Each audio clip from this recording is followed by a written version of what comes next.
Hello students, आज हम पढ़ेंगे क्लास 8 की इंग्लिश बुक गोल्डन लीव्स का chapter number 10 Mrs Packletide's tiger. Let's read this humorous story about one upmanship and jealousy. तो ये story है, एक ये ह्यूमरस स्टोरी है जो कि अपमैनशिप और जेलसी के बारे में है, यानी खुद को श्रेष्ठ और श्रेष्ठ दिखाने के बारे में है और जेलसी दिखाने के बारे में है। It was Mrs. Speckletide's pleasure and intention that she should shoot a tiger. अब ये मिसेस पैकलेटाइड के का प्लेजर था, उनको लग रहा था कि उनकी इंटेंशंस थी, अंदर से उनकी इच्छा हो रही थी कि वो एक टाइगर को शूट करे। The lust to kill had not suddenly descended on her. The compelling motive for her sudden deviation towards the footsteps of Nimrod was the fact that Luna Bimberton had recently been carried 11 miles in an aeroplane by an Algerian aviator and talked of nothing else, only a personally procured tiger skin and a heavy harvest of press photographs could successfully encounter that sort of thing. तो ये जो इनका जो lust था, जो इनकी इच्छा जागृत हो रही थी कि मेरे को एक टाइगर को मारना है, ये किस वजह से था? ये इनको कंपेल करा था, मतलब ये फोर्सफुली ऐसा करना चाह रही थी, ठीक है। और सडनली ये इनके अंदर भावना निम्रोड जो होता है, निम्रोड एक तरीके का हंट्समैन था। तो ये मेनली निम्रोड के रास्ते पर, यानी हंटिंग करने के रास्ते पर इसलिए गई थी क्योंकि इनकी जो नेबर थी लूना बिम्बर्टन, उनको रिसेंटली 11 माइल्स तक एक एरोप्लेन में, जिसका नाम अल्गेरियन एविएटर एरोप्लेन था, उसमें ले जाया गया था। और सिर्फ उन्हीं के बारे में पूरा टाइम चर्चा हो रही थी, ठीक है, क्योंकि उनके पास टाइगर स्किन थी और ये सारी ही तस्वीरें जो थी वो प्रेस में, फोटोग्राफ्स में सक्सेसफुली डिस्ट्रीब्यूट हो रही थी। और इन्हीं सब चीज़ों को काउंटर करने के लिए मिसेस पैकलेटाइड ने ये सोचा था कि वो जो है वो खुद भी एक, क्या कहते हैं, टाइगर को मारेंगी। और मेनली वो लूना बिम्बर्टन से जेलस थी, उनकी फेम से जेलस थी, और इसीलिए उनके अंदर ये आ रहा था कि इनका जो इतना ज़्यादा हवा बना हुआ है लूना बिम्बर्टन का, मैं इसको दबाऊंगी, उसको सप्रेस करूंगी और मैं खुद ऊपर उठ के दिखाऊंगी और मैं भी टाइगर को मार के दिखाऊंगी। Mrs. Speckletide had already arranged in her mind the lunch she should give at her house in Curzon Street, ostensibly in Luna Bimberton's honor, with a tiger skin rug occupying most of the foreground and all of the conversation. तो अब Mrs पैकलेटाइड के मन में पहले से ही विचार बनने शुरू हो गए थे कि वो जब टाइगर को मारेंगी तो वो लंच ऑर्गेनाइज करेंगी अपने घर में, और जो कि उनका घर कर्जन स्ट्रीट में था, ठीक है। और वो जो लंच होगा वो लूना बिम्बर्टन के ऑनर में वो रखेंगी और वो जो टाइगर को मारेंगी, जिस टाइगर को मारेंगी उस टाइगर की स्किन को रग बना के, यानी कि कारपेट बना करके फ्लोर पर, ग्राउंड पर बिछाएंगी। और उनका यही सोचना था कि पूरा टाइम उसी रग के बारे में फिर वहाँ पर डिस्कशन होगा। मेनली ये लूना बिम्बर्टन को नीचा दिखाना चाह रही थी और इसीलिए ये सारी प्लानिंग करने में लगी हुई थी। She had also already designed in her mind the tiger claw brooch that she was going to give Luna Bimberton on her next birthday. उन्होंने तो मन में ये तक सोच लिया था कि वो किस तरीके से एक टाइगर क्लॉ माने उसके जो नाखून होते हैं उससे बना हुआ ब्रोच डिज़ाइन करके लूना बिम्बर्टन को देंगे उनके अगले बर्थडे में। In a world that is supposed to be chiefly swayed by hunger and by love, Mrs. Speckletide was an exception. Her movements and motives were largely governed by the dislike of Luna Bimberton. ये जो संसार है, पूरा जो विश्व है, ये mainly love, प्यार के लिए भूखा है, पर मिसेस पैकलेटाइड एक इनमें से एक्सेप्शन थी। उनके लिए जो भी मोटिव था वो मेनली लूना बिम्बर्टन को बहुत ज़्यादा डिसलाइक करती थी और उनके खिलाफ वो कुछ जो भी करना चाहें, मतलब जो उनका मन में आता था वो सब कुछ करना चाहती थी। तो मेनली ये चिढ़ रही थी, जेलसी थी इनको, क्योंकि वो फेमस हो गई थी। कौन? Luna बिम्बर्टन। Circumstances proved propitious. Mrs. Speckletide had offered 1,000 rupees for the opportunity of shooting a tiger without over much risk or exertion, and it was so happened that a neighboring village could boast of being the favored residues of an animal of respectable antecedents, which had been driven by the increasing infirmities of age to abandon game killing and confine its appetite to the smaller domestic animals. अब ये जो circumstances बने उनकी killing के वो बनने start हो गए, यानी कि उनको सक्सेस मिलने लग गया। कैसे? जो मिस पैक्लेटाइड थी उन्होंने जो पास के जो गांव था वहाँ के लोगों को 1000 रुपये ऑफ़र किया और उन्हें बोला कि वो जो है मुझे उन्होंने जो विलेजर्स थे उनको कहा कि टाइगर की शूटिंग की अपॉर्चुनिटी उनको दें, और ये जो अपॉर्चुनिटी जो टाइगर की जो शूटिंग रहेगी वो बहुत लो रिस्क वाली रहे, यानी कि उसमें ज़्यादा रिस्क ना हो, ठीक है। और इसके अलावा जो विलेजर्स थे वो बिल्कुल फेवर में आ गए और उन्होंने बताया कि हाँ ऐसा यहाँ पर है भी कि यहाँ पर एक ओल्ड एज टाइगर है जो कि अब कमज़ोर हो चुका है और वो नॉर्मल किलिंग नहीं करता है। गेम जो टाइगर्स होते हैं वो दौड़ के पकड़ते हैं अपने शिकारों को, तो वैसा कुछ नहीं करता है वो अब, क्योंकि अब वो बूढ़ा हो चुका है तो उसकी एपेटाइट भी कम हो चुकी है, ठीक है। और वो मेनली छोटे मोटे डोमेस्टिक एनिमल्स को भी अब खाता है। The prospect of funding the 1000 rupees had stimulated the sporting and commercial instincts of the villagers.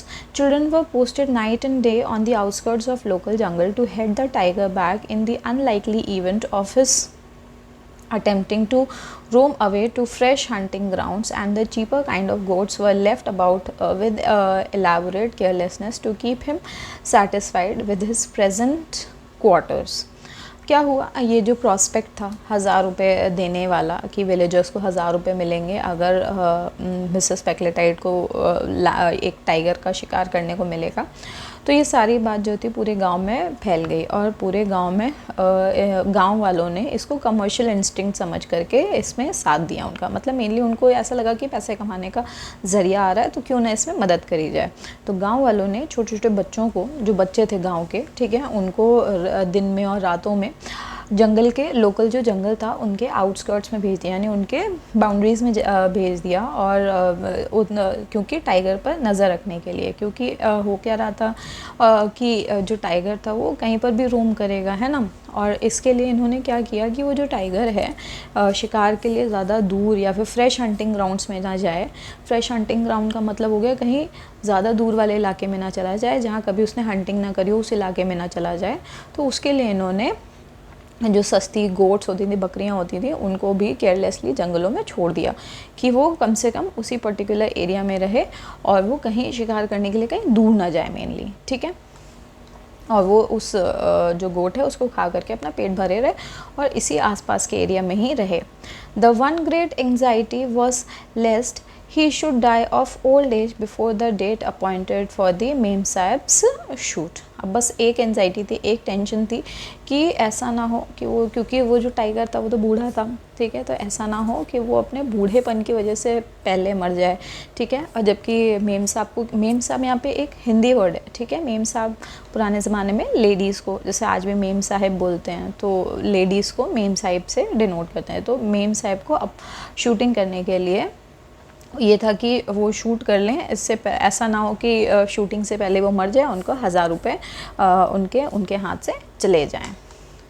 Mother's carrying their babies home through the jungle after the day's work in the fields hushed their singing lest they might disturb the restful sleep of the venerable tiger. अब जो माएँ होती थी अपने बच्चों को लेकर के जंगलों से जब जा रही होती थी शाम में खेतों से काम करके, तो अपनी सिंगिंग को भी बड़ा धीमे धीमे गाते हुए चलती थी।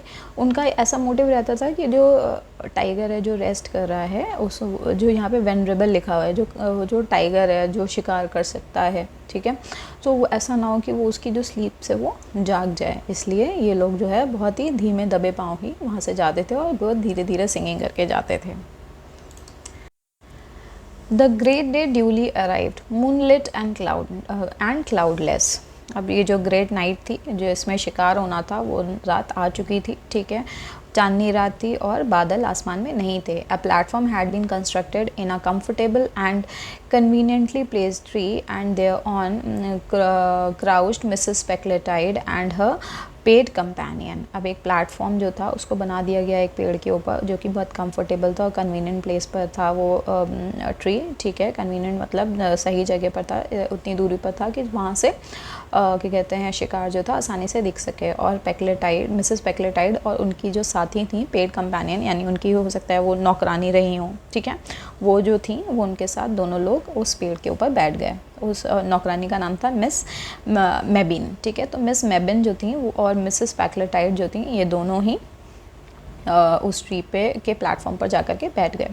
अ goat gifted with a particularly persistent bleat such as even a partially deaf tiger might be reasonably expected to hear on a still night was tethered at the correct distance with an accurately sighted rifle and a pack of patience cards, and the sportswomen awaited the coming of the quarry. अब एक जो गोट थी उसको बांध दिया गया एक पेड़ के पास, ठीक है। थेटर्ड का मतलब होता है बांध देना, और करेक्ट दूरी पर इस तरह से बांधा गया कि जब जो टाइगर आएगा तो इसको बंधा हुआ देखेगा तो यहाँ पर शिकार करेगा, और जब शिकार करेगा तो ये अपनी राइफ़ल से उसको मार देंगे। तो हुआ क्या कि वो जो गोट थी वो मिमिया रही थी, ठीक है, जैसे गोट्स मिमियाती हैं, और इतना मिमिया रही थी वो कि अगर कोई बहरा टाइगर भी हो तो वो भी सुन करके इसकी मिमियाहट इसके पास चला आएगा, मतलब बहरे को भी इसकी मिमियाने की आवाज़ें सुनाई दे जाएंगी,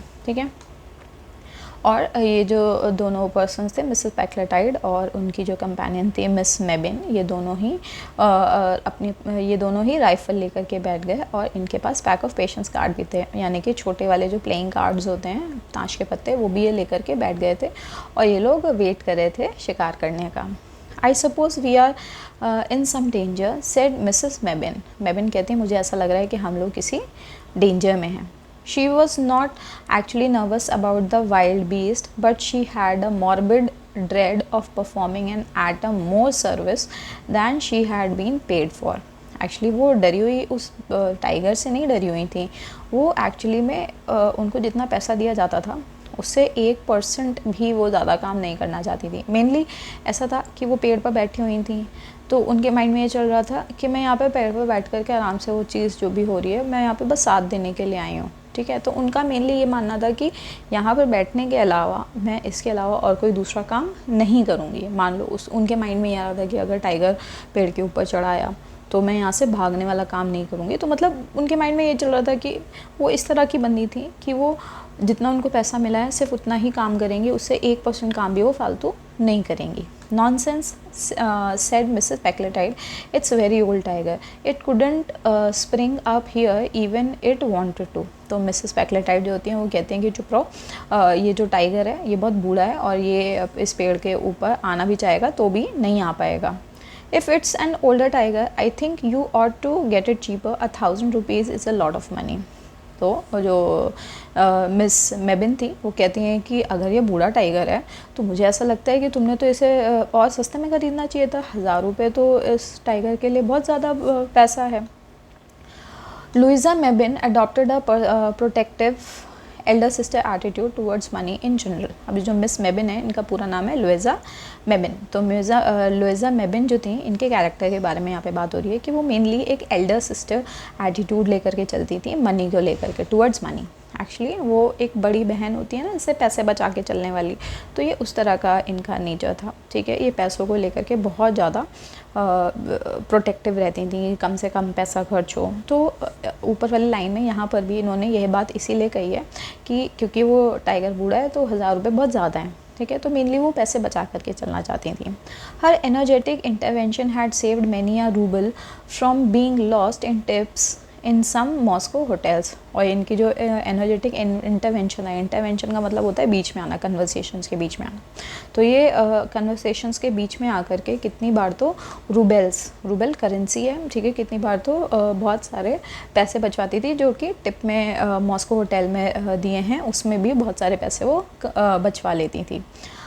Her speculations as to the market depreciation of tiger remnants were cut short by the appearance on the scene of the animal itself. अब ये जो इनकी स्पेकुलेशन थी कि जो टाइगर है वो और बहुत बूढ़ा है ये सारी चीज़ें जो थी उनकी जो माइंड में चल रही थी, अब ये सब बिल्कुल कट शॉर्ट हो गई, यानी एकदम ख़त्म हुई, क्योंकि अब जो था एनिमल, जो टाइगर था वो सीन में आ चुका था, यानी उस प्लेस पे टाइगर पहुंच चुका था. As soon as I caught sight of the tethered goat, it lay flat on the earth, seemingly less from a desire to take advantage of all available cover than for the purpose of snatching a short rest before commencing the grand attack. अब जैसे ही उसने, जो tiger था, उसने देखा कि ये बकरी बंधी हुई है, वो आराम से ज़मीन पर फ्लैट होकर के बैठ गया. ठीक है, ऐसा लग रहा था कि वो जो है तुरंत उस अपॉर्चुनिटी का फ़ायदा नहीं उठाना चाहता था, इंस्टेड वो थोड़ा सा आराम करना चाहता था, एनर्जी रिकवरी करना चाहता था. ठीक है, और उसके बाद आराम से उस पर अटैक करता, उसको खाता. I believe it's ill, said Louisa Mebbin loudly in Hindustani for the benefit of the village headman who was in ambush in a neighboring tree. जो लुइजा मेबिन थी वो कहती हैं हिंदुस्तानी लैंग्वेज में, यानी हिंदी भाषा में कहती हैं, मुझे ऐसा लग रहा है कि ये इल है. ठीक है, और ये जो क्या कहते हैं, और ये बात किससे कह रही थी, ये बात कह रही थी जो विलेज का जो हेडमैन था, जो मुखिया था, उससे ये बात कह रही थी, जो कि मुखिया बराबर के ही पेड़ में चुपचाप छुपा हुआ बैठा हुआ था. हर्ष said Mrs. Packletide, and at that moment the tiger commenced ambling towards his victim. उसके बाद जब ये सारी बातें मिस लुइजा मेबिन जब बोल रही थी विलेज हेडमैन से, तभी मिसेस पैकलेटाइड जो है उसको चुप करा देती हैं. ठीक है, और उस समय क्या हो रहा था, जो टाइगर था वो धीरे धीरे वॉक करके अपने विक्टिम यानी गोट की तरफ आगे बढ़ रहा था उसका शिकार करने के लिए. Now urged Miss Mebbin with some excitement, if he does not touch the goat, we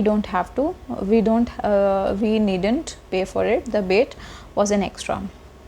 अब जो मिस मेबिन थी, इन्होंने फिर अपना दिमाग चलाया कि हाँ अभी शूट करो, और ये एक्साइटमेंट में कह रही थी.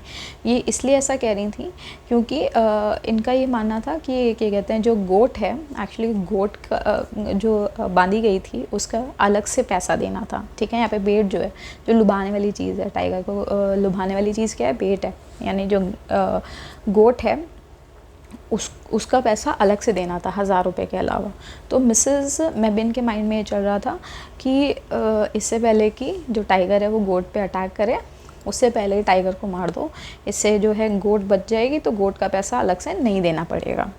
The rifle flashed out with a loud report and the great tawny beast sprang to one side and then rolled over in the stillness of death. अब अचानक से जो राइफ़ल था उसकी बहुत तेज़ी से साउंड निकली, यानी राइफ़ल से जो मिसेस पैकलेटाइड थी उन्होंने गोली दबाई, और जो बीस्ट था, ये जो टॉनी बीस्ट मतलब ये जो ब्राउन येलो कलर का जो टाइगर था, ठीक है, ये झटके से रोल हो करके एकदम चुपचाप पड़ा हुआ था और मर चुका था.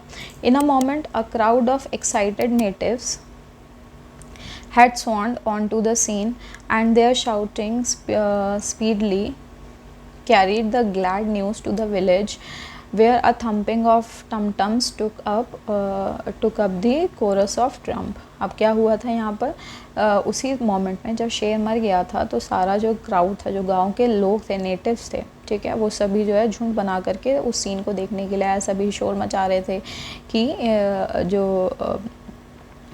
टाइगर है वो मर गया है, और वो जो ढोल थे, ठीक है, थम्पिंग ऑफ टॉम टॉम्स, यानी कि यहाँ पर मेनली ढोल की बात हो रही है, अपने जो ढोल थे उनको पीट रहे थे, और एक धुन में पीटने में कॉन्टिन्यूसली लगे हुए थे, जश्न मना रहे थे कि टाइगर मर गया. ऐसा क्यों कर रहे थे वो लोग, क्योंकि अब उनको 1000 रुपये मिलने वाले थे.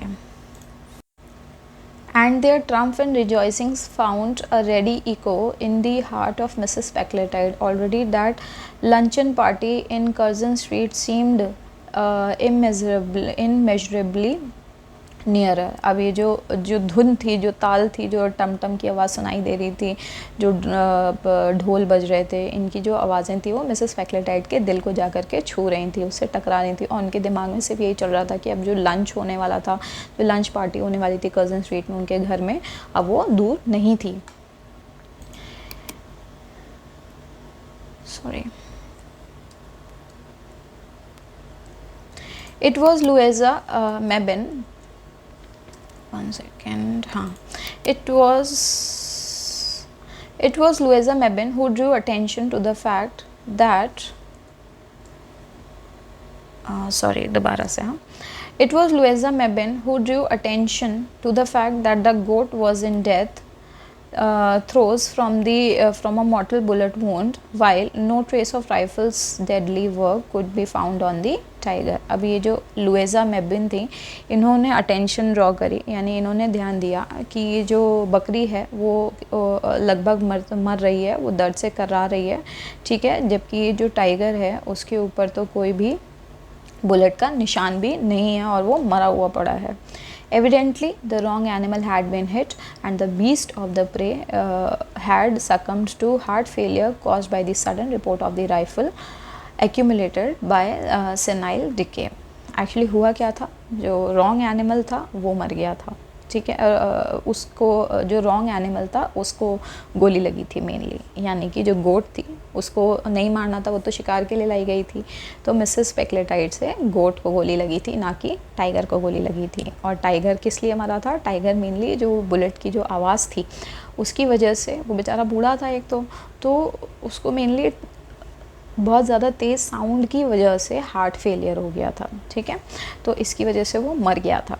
Mrs Packletide was pardonably annoyed at the discovery, but at any rate she was the possessor of a dead tiger, and the villagers, anxious for their 1,000 rupees, gladly connived at the fiction that she had shot the beast. अब क्या हुआ, Mrs स्पेक्लेटाइड जो थी वो इस बात से annoyed तो बहुत ज़्यादा थी, मतलब गुस्सा तो उन्हें बहुत आया था कि अरे यार मैंने टाइगर को नहीं मारा, पर फिर भी जो कुछ भी था टाइगर तो अब मर चुका था, और जो विलेजर्स थे उनको 1,000 रुपये मिलने थे, तो वो जो थे मिसेस स्पेक्लेटाइड को खुशी से बताने में लगे हुए थे कि आपने ही मारा है, आपने ही मारा है, भले ही आपने गोट को मारा हो पर साउंड की वजह से मरा, मतलब आपकी राइफ़ल की साउंड की वजह से मरा, पर मतलब मेनली वो उसको कन्विंस कर रहे थे कि आपने ही उस बीस्ट को मारा है. And Miss Mebbin was a paid companion, therefore did Mrs. Specletide face the cameras with light heart, and her pictured fame reached for the pages of Texas Weekly Snapshot to the illustrated Monday supplement of the Novoi Vremya. तो अब ये जो miss मेबिन थी वो तो एक paid companion थी, पहले से ही उनके साथ वो उनकी मेड रही होंगी, जो भी रही होंगी, उनको तो पैसे मिले हुए थे. इसके अलावा जो मिसेस स्पेक्लेटाइड थी उन्होंने कैमरे के साथ जो थी फ़ोटोज़ खिंचवाएँ, और जो फ़ोटोज़ थी उन्होंने कैमरे से टाइगर्स के साथ, जो टाइगर मारा था उसके साथ फ़ोटो खिंचाई थी, और इसकी जो पिक्चर्स थी पूरे टेक्सास वीकली स्नैपशॉट्स में छपी हुई थी. इसके अलावा मंडे सप्लीमेंट्स ऑफ नोवे रेमिये में भी छपी हुई थी. For as Luna Bimberton, she refused to look at an illustrated papers for weeks, and her letter of thanks for the gift of a tiger claw brooch was a model of repressed emotion. The luncheon party she declined. अब हुआ क्या, जो Mrs बिम्बर्टन थी यहाँ पे, जिसको हराने के लिए या फिर जिसको जेलेसी फील कराने के लिए मिसेस स्पेक्लेटाइड ये सारी चीज़ें कर रही थी, तो जैसे मिसेस लूना बिम्बर्टन को ये बात पता चलती है तो वो कुछ टाइम के लिए तो वो पेपर्स और अखबार जो है देखना ही बंद कर देती हैं. मतलब वो खुद भी जेलस हो गई थी इस चीज़ को देख करके, और उन्होंने एक लेटर ऑफ थैंक्स भी लिखा था टाइगर क्लॉ ब्रोच के लिए, ठीक है. उस लेटर में भी ऐसा दिख रहा था कि वो अपने इमोशंस को जो है दबा रही हैं, ठीक है, यानी कि वो ज़्यादा खुश नहीं थी मेनली अपने मिजाज से, और जो लंचन पार्टी होने वाली थी वो भी उन्होंने डिक्लाइन कर दी थी, यानी आने से इनकार कर दिया था. From Curzon Street, the tiger skin rug travelled down to the manor house and was duly inspected and admired by the country, and it seemed a fitting and appropriate thing when Mrs. Specletide went to the country custom ball in the character of Diana. हुआ क्या था, वो Curzon street से जो tiger skin का जो रग था वो मैनोर हाउस गया, वहाँ पे उसका इंस्पेक्शन हुआ. इसके अलावा बाकी पूरी कंट्री में उसका एडमायर करा जा रहा था. ये सारी चीज़ें जो भी उन्होंने अचीवमेंट लाई थी वो अपने साथ, ठीक है. और इसके अलावा जो मिसेस स्पेक्लेटाइड थी वो कंट्री कस्टम बॉल में भी गई थी, जहाँ पर डांस होता है, और वहाँ पर वो प्रिंसेस डायना का कैरेक्टर में सज के गई हुई थी. How amused everyone would be if they knew what really happened, said Louisa Mebin a few days after the ball. जब बॉल हो चुका था, यानी जो बॉल होता है जहाँ पे बड़ा सा हॉल होता है, वहाँ डांस हो रहा होता है, मीटिंग हो रही होती है, लोग लेडीज़ जेंट्स होते हैं, सब सच के आ रहे होते हैं, ठीक है। तो ये जो बॉल होता है, बॉल के कुछ दिन बाद जो लुइजा मेबिन होती है, ये मिसेस पैक्लेटाइड से कहती है कि सबको कैसा लगेगा अगर सब जान जाएंगे कि असलियत में क्या हुआ था। What do you mean? asked Mrs. Pecklitide quickly. Mrs. Pecklitide कहती है तुम्हारे कहने का मतलब क्या है? How you shot the goat and frightened her tiger to death, said Mrs. Mebbin with her disagreeably pleasant laugh.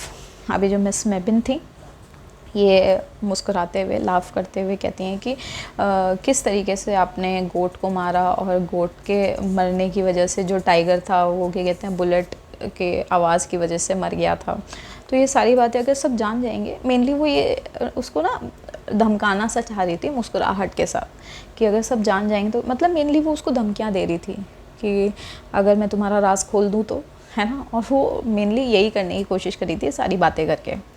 No one would believe it, said Mrs. Packlitide, her face changing color as rapidly as though it were going through a book of patterns before post time. अब Mrs पैक्लेटाइड कहती हैं कोई भी इस बात पर यकीन नहीं करेगा कि मैंने टाइगर को नहीं मारा है, ठीक है। कोई भी इस बात को नहीं बिलीव करेगा। और उनके जो चेहरे का रंग था वो बहुत तेज़ी से बदल रहा था। Book of patterns before post time का मतलब है कि जो घोड़ों की रेस होती है, ठीक है, उस रेस से पहले उन पर बिट लगाया जाता है, उन पर दाव लगाया जाता है, ठीक है। तो उसमें एक बुकलेट होती है जिसमें अलग अलग रंग के घोड़े होते हैं, अलग अलग कलर के बैचेस दिए जाते हैं। तो मेनली यहाँ पर इसका रेफरेंस सिर्फ इसलिए दिया है क्योंकि मिसेस पैक्लेटाइड के चेहरे का रंग बहुत ज़्यादा तेज़ी से चेंज होता जा रहा था। Loona Bimberton would, said Miss Mebbin. Mrs. Packletide's face settled on an unbecoming shade of greenish white. अभी जो मिस मेबिन थी वो कहती हैं लूना बिम्बर्टन तो इस बात पे यकीन करेंगी। और मिसेस पैक्लेटाइड का अब जो चेहरे का रंग था वो हल्का ग्रीनिश वाइट हो चुका था।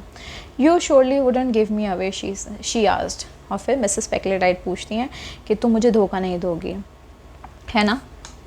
फिर उसके बाद क्या होता है, I have seen a weekend cottage near Dorking that I should rather like to buy, said Miss Mebbin with seeming irrelevance. फिर ये जो बात अभी तक चल रही थी, इस बात से हट के उन्होंने एक बात बोली कि मैंने एक वीकेंड कॉटेज देखा है जो कि डार्किंग में है, डार्किंग के पास में है, जगह का नाम है डार्किंग, वो मैं ख़रीदना चाहती हूँ, ठीक है। और ये बात आउट ऑफ ब्लू कहीं और से एकदम से उन्होंने बीच में डाल दी इस बात को। 680 फ्री होल्ड।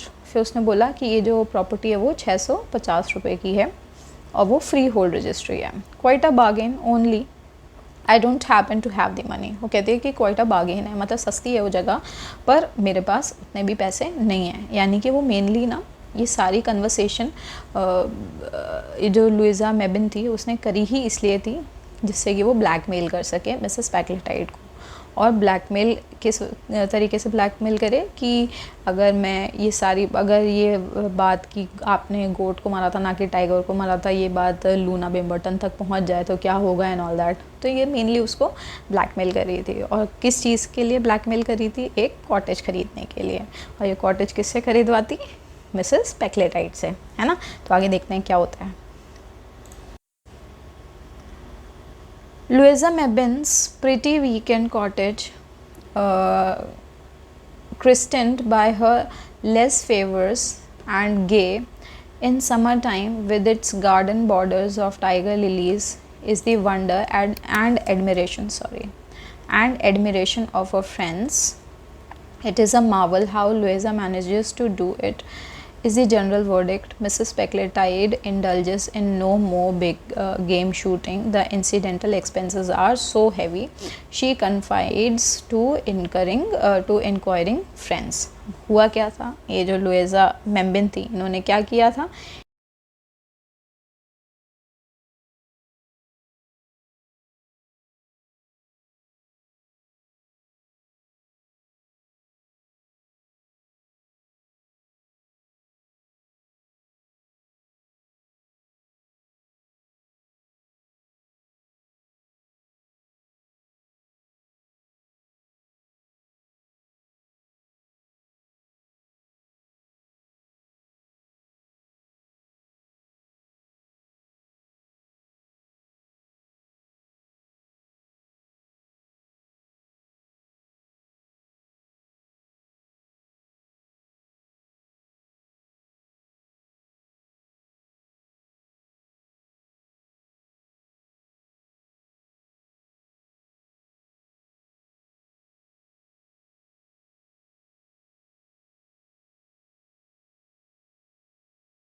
थी और इसी वजह से अब इन्होंने सोच लिया था कि अब ये फर्दर शूटिंग नहीं करेंगी। तो स्टूडेंट्स, ये इस चैप्टर का एंड है और इसको लिखा है साकी ने, जिनका रियल नेम है हेक्टर ह्यू मुनरो और इनका राइटिंग नेम है साकी। तो स्टूडेंट्स, अगर आपको ये चैप्टर अच्छे समझ में आ गया हो तो हम अब यहाँ से आगे चलेंगे और इसके क्वेश्चन आंसर्स को समझेंगे। आइए इसके क्वेश्चन आंसर्स करते हैं। What was Luna Bimberton's achievement that Mrs. Specletide wanted to compete with? तो इसका करेक्ट ऑप्शन होगा option number 2।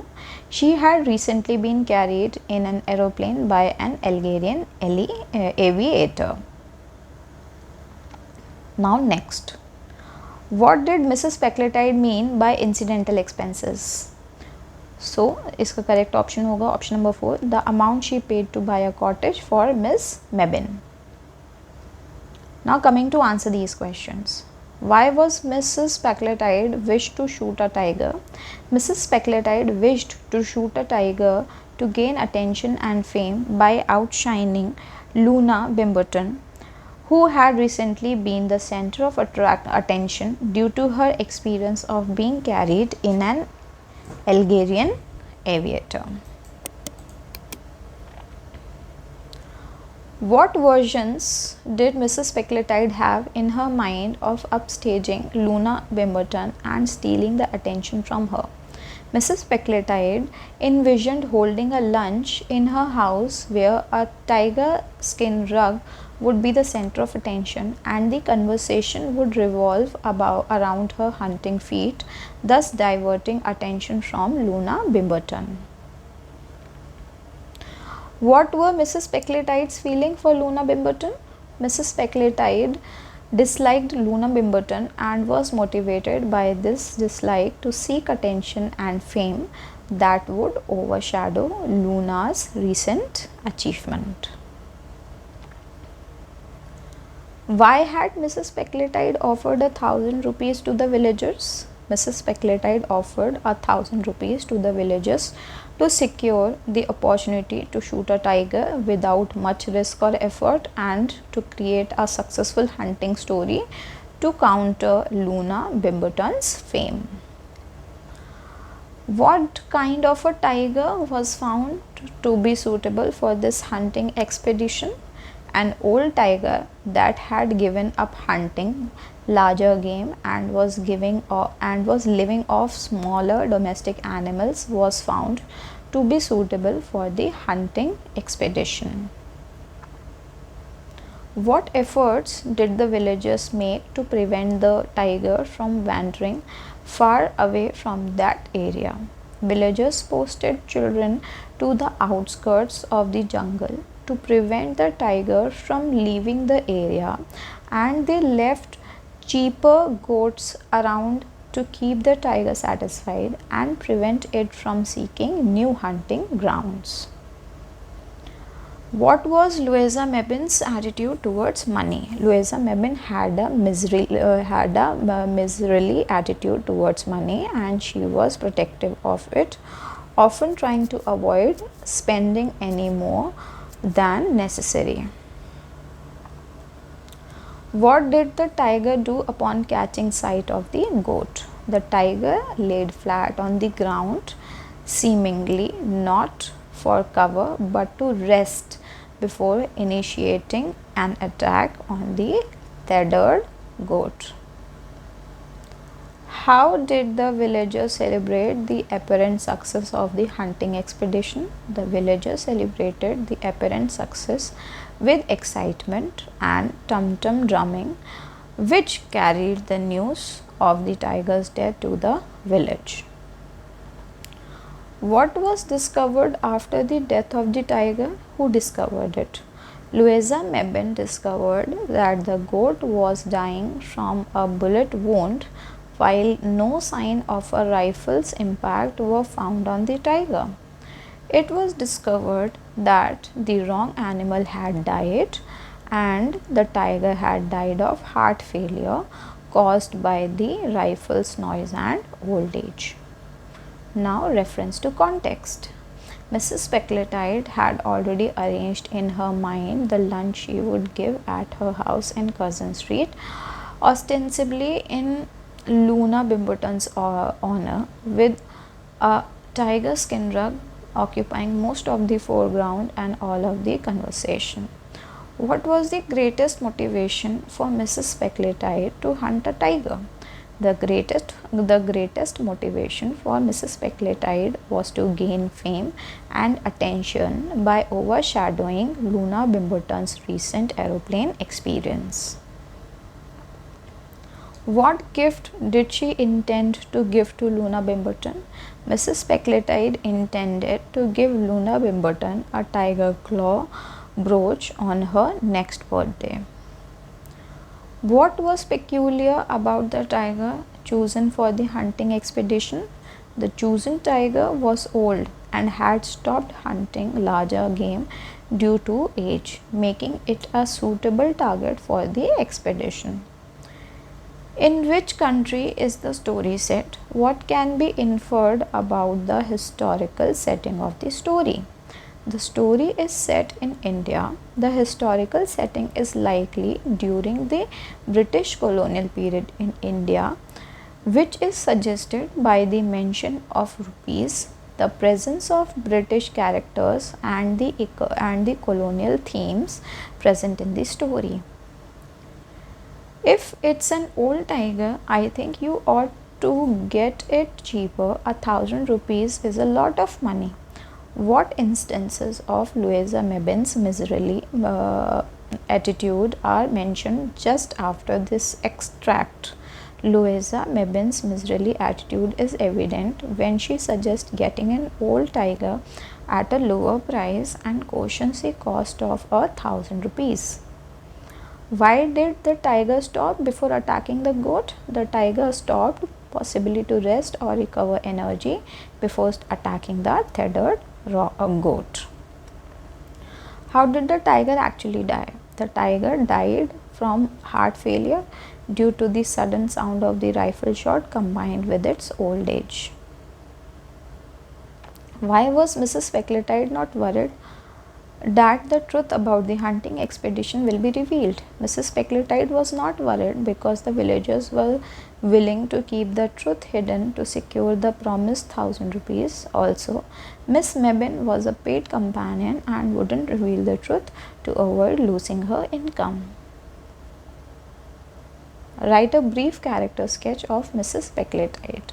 Mrs. Specletide is portrayed as a competitive and determined woman who is motivated by her envy of Luna Bimberton's recent fame. She is willing to go to great length, even offering money to outdo Luna and gain attention. Her actions are driven by a dislike for Luna and a desire to shine in society. Explain what the author means when he describes Luna Bimberton as a model of repressed emotion. When the author describes Luna Bimberton as a model of repressed emotion, he means that Luna holds back or suppresses her emotions, likely due to her social status and the expectations placed on her. She may be putting on a facade of composure while actually expressing strong emotions. What was Mrs. Specletide's true intention in arranging a luncheon party for Luna Bimberton? Would you have done the same? Mrs. Specletide's true intention was to use the luncheon party as a platform to boast about her tiger hunting achievement and divert attention from Luna Bimberton. Personally, I would not have pursued the same course of action, as it involves using someone else's celebration to showcase personal achievements. How did Louisa Mebbin use the hunting expedition to her advantage? What does this tell us about her? Louisa Mebbin used the hunting expedition to her advantage by leveraging the situation to secure a cottage from Mrs. Specletide. She cleverly discovered the truth about the tiger's death and used this knowledge to blackmail Mrs. Specletide into buying her the cottage she wanted. This indicates that Louisa Mebbin is opportunist, practical, and not afraid to assert herself to achieve her own goals.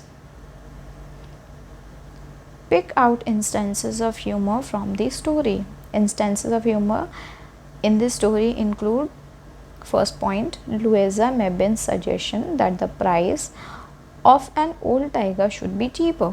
Second, Mrs. Speckletide's assertion that the tiger couldn't spring up due to its old age, implying that the old tiger is physically incapable of leaping. Now, third point, the ironic situation where the tiger dies of heart failure, a result neither Mrs. Specletide nor Louisa Mebbin expected. Fourth point, Mrs. Speckletide's instance that the tiger's death was due to her rifle shot, while the villagers know the truth. What is Mrs. Specletide referring to when she says that the incidental expenses for hunting are heavy? Mrs. Specletide is referring to the cost associated with orchestrating the tiger hunt, which include paying the villagers, arranging the expedition, providing the bait, and purchasing a weekend cottage for Miss Mebbin for keeping her mouth shut about the whole hunting thing. Her point is that these costs can accumulate, making such hunting endeavors quite costly. What is the author satirizing in the story? The author is satirizing various aspects of British colonial society in Mrs. Speckletide's Tiger. The story critiques the shallow motivation of the upper class, who are driven by vanity, competition, and the desire for social recognition. The characters engraved pursuits of status and materialism are portrayed humorously to highlight the absurdity of their situation. The story also satirizes the notion of colonialism itself, as the British characters engage in frivolous activities in a foreign land without a deeper understanding or respect for the culture and environment. Through satire, the story comments on the triviality of such pursuits in the grand scheme of things. Students, I hope आप सभी ने एक question answers लिख लिए होंगे, chapter का meaning अच्छे से समझ लिया होगा, सारी चीज़ें अच्छे से समझ में आ गई होंगी। कोई भी प्रॉब्लम है इस चैप्टर से रिलेटेड प्लीज़ कमेंट सेक्शन में जा कर के ज़रूर लिखें। इसके अलावा वीडियो पसंद आई हो तो वीडियो को लाइक करें, चैनल को सब्सक्राइब करें और अपने सभी फ्रेंड्स तक इस वीडियो को ज़रूर शेयर करें। Thank you so much.